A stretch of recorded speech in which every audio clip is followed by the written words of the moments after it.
नमस्कार विद्यार्थी मित्र हो.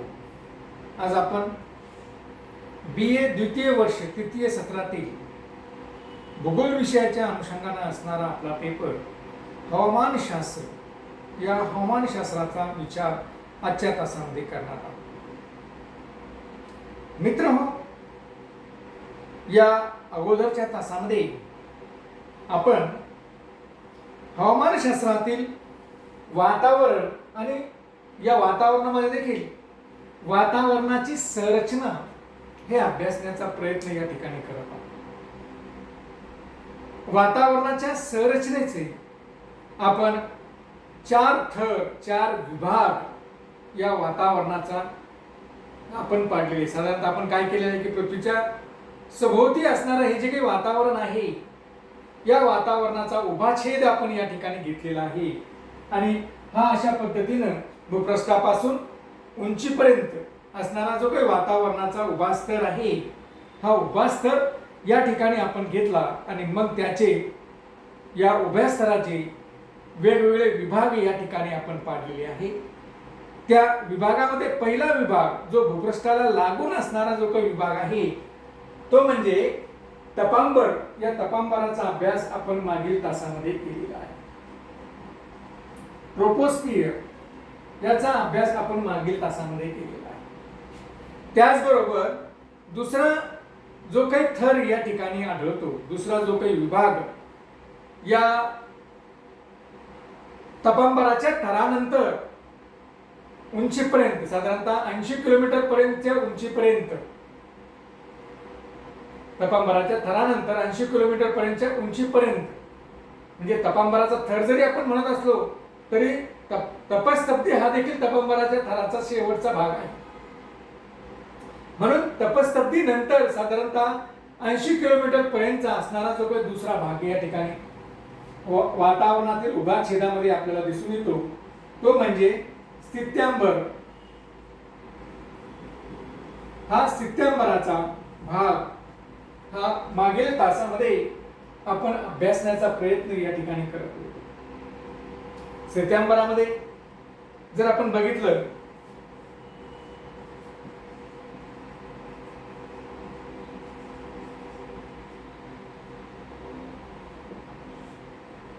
तर या स्ट्रेटोस्फियर मध्ये जर आपण बघितलं तर आपल्याला काही वैशिष्ट्य दिसून येतात.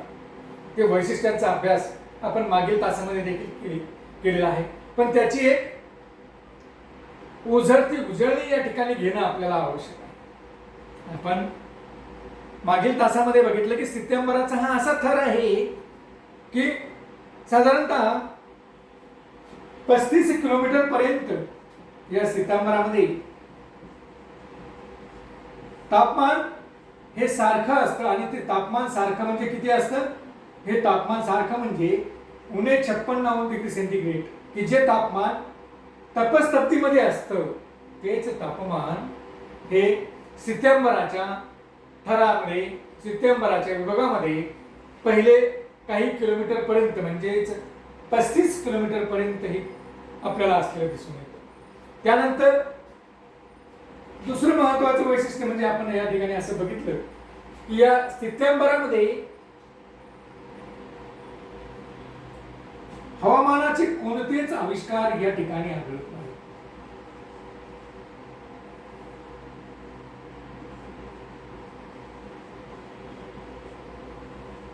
हवामानाचे आविष्कार आढळत नाही.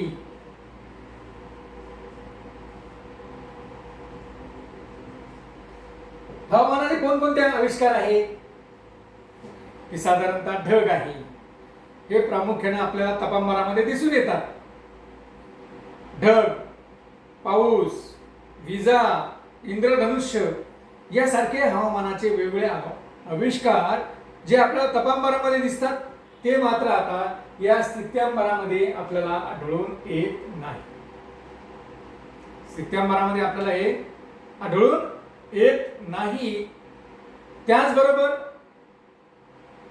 या तपांबरामध्ये ज्या प्रकारच्या प्रक्रिया आपल्याला दिसतात, कोणकोणत्या प्रक्रिया दिसतात तर तपांबरामध्ये उत्सर्जनाची प्रक्रिया दिसते, वहनाची प्रक्रिया दिसते आणि अभिसरणाची जी काही प्रक्रिया आपल्याला तपांबरामध्ये दिसून येते तशा प्रकारची प्रक्रिया या स्थित्यंतरामध्ये आपल्याला आढळत नाही. म्हणजे हवामानाचे कोणतेही आविष्कार या भागामध्ये आपल्याला आढळत नाही. हा झाला स्थित्यंतराचा दुसरं वैशिष्ट्य किंवा अशा पद्धतीचं असणारं वैशिष्ट्य. तिसरं वैशिष्ट्य या स्थित्यंतराचं काय दिसतं? या स्थित्यंतरामध्ये आपल्याला तापमानाचा युद्धक्रम दिसून येतो. तापमानाचा ताप युद्धक्रम, ताप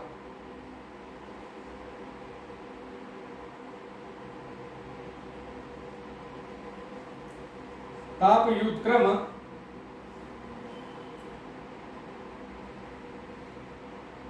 या ठिकाणी तापमानाचा युद्धक्रम आपल्याला या ठिकाणी दिसून येतो. तापमानाचा युद्धक्रम म्हणजे काय? तर तापमानामध्ये आपण बघतो की जसं आपण भूपृष्ठापासून उंचीवर जाऊया तस तसं काय होतंय, तर त्या प्रमाणामध्ये तस 160 मीटरला 1 अंश सेंटीग्रेडनं तापमान हे कमी होतं. हे आपल्याला तापमानामध्ये आढळतं की ज्याला आपण तापमानाचा लोप दर किंवा तापमानाचा ऱ्हास दर असं या ठिकाणी म्हटलेलं आहे. परंतु या ठिकाणी हा जो काही भाग आहे स्थित्यंतराचा, हा स्थित्यंतराचा भाग आहे साधारणतः तपस्तब्धीनंतर 80 किलोमीटर पर्यंतचा भाग, 80 किलोमीटर उंचीपर्यंतचा भाग. या भागामध्ये साधारणतः 35 किलोमीटर पर्यंत तापमान हे सारखं आहे, परंतु 35 किलोमीटर नंतर तापमान वाढायला सुरुवात होते. साधारणतः 48 किलोमीटरला उणे 56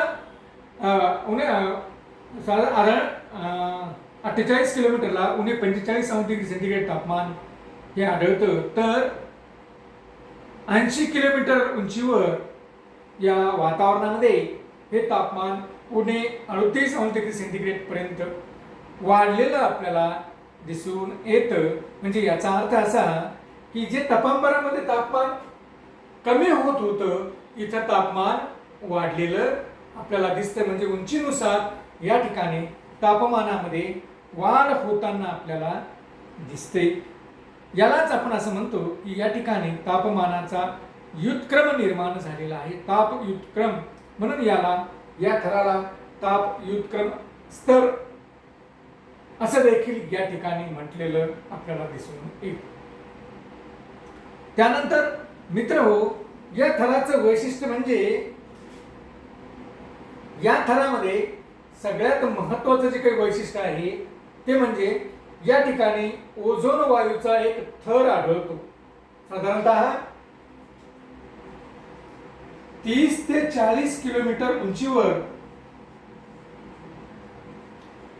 ओझोन वायूचा एक स्तर त्या ठिकाणी आढळून येतो की हा ओझोन वायूचा असणारा थर किंवा स्तर, हा ओझोन वायूचा असणारा स्तर हा त्या ठिकाणी आढळतो. आणि या ओझोन वायूच्या थरामुळे आपण मागच्या तासामध्येच बघितले की हा काय आहे, पृथ्वीचा संरक्षक कवच आहे. पृथ्वीवरील सजीव सृष्टीचा संरक्षक कवच आहे, संरक्षण यंत्रणा आहे ती. आणि मग अशा प्रकारचे हा ओझोन वायू या ठिकाणी आपल्याला आढळून येतो. मित्रहो, आपण वातावरणामधील असणारे वायूचं प्रमाण अगोदरच्या तासामध्ये अभ्यासत होतो. त्यावेळेस आपण अभ्यासलं की जवळपास 78% हे नायट्रोजन हा वायू आहे. सर्वसाधारणपणे 21% ऑक्सिजन आहे आणि उरलेल्या 1% मग हा ओझोन वायू येतो. त्याचबरोबर कार्बन डायऑक्साईड आहे, अमोनियम आहे, मिथेन आहे, क्रिप्टॉन आहे, निऑन आहे, हायड्रोजन आहे. अशा प्रकारचे वेगवेगळे वायू हे 1% येतात. तर या 1% येणाऱ्या या वायूमध्येच हा जो काही ओझोन नावाचा वायू आहे याचं प्रमाण जर आपण बघितलं तर याचं प्रमाण आहे जवळपास 0.00006%. म्हणजे इतकं कमी असणारं प्रमाण देखील या पृथ्वीच्या अनुषंगानं, या पृथ्वीवरील सजीव सृष्टीच्या अनुषंगानं या त्याचा जो काही थर 30 ते 40 किलोमीटरच्या दरम्यान आपल्याला दिसतो, त्या थरामुळे काय होतंय की पृथ्वीवरील असणाऱ्या सजीव सृष्टीचं संरक्षण झालेलं आपल्याला या ठिकाणी दिसतं. पृथ्वीवरील सजीव सृष्टीचं रक्षण झालेलं आपल्याला दिसतं. आणि हे रक्षण कोणापासून? तर हे रक्षण आहे सूर्यापासून निघणारी जी काही किरणं आहेत. आणि ती कोणती किरणं? अल्ट्रा व्हायलेट रेज, अतिनील प्रकारची सूर्यकिरणं. आणि अतिनील प्रकारच्या सूर्यकिरणांमध्ये देखील दोन प्रकारची सूर्यकिरणं निघतात. अल्ट्रा रेज दोन प्रकारची असतात. त्यामध्ये पहिला अल्ट्रा रेज जो काही दोन प्रकारचे आहे त्यापैकी पहिला आहे सूक्ष्म किंवा लघु अतिनील किरणे आणि दुसरा आहे दीर्घ अतिनील किरणे. त्यापैकी सूक्ष्म अतिनील किरणे जी काही आहे ही सूक्ष्म अतिनील किरणं, या किरणांपासून सजीव सृष्टीचं संरक्षण त्या ठिकाणी करण्याचं काम या ओझोन वायूच्या थरापासून झालेलं आपल्याला दिसतं. मित्रहो, हा ओझोन वायू जो काही तयार होतो तो वातावरणामध्येच तयार होतो. ओझोन वायू म्हणजे काय आहे? तर ओझोन वायू म्हणजेच साधारणतः आपण पाहतो की ऑक्सिजन म्हणजे काय? O2.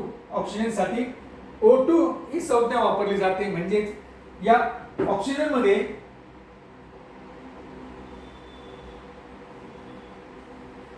दोन भाग हे प्रामुख्याने, दोन अणू हे प्रामुख्याने कशाचे असतात?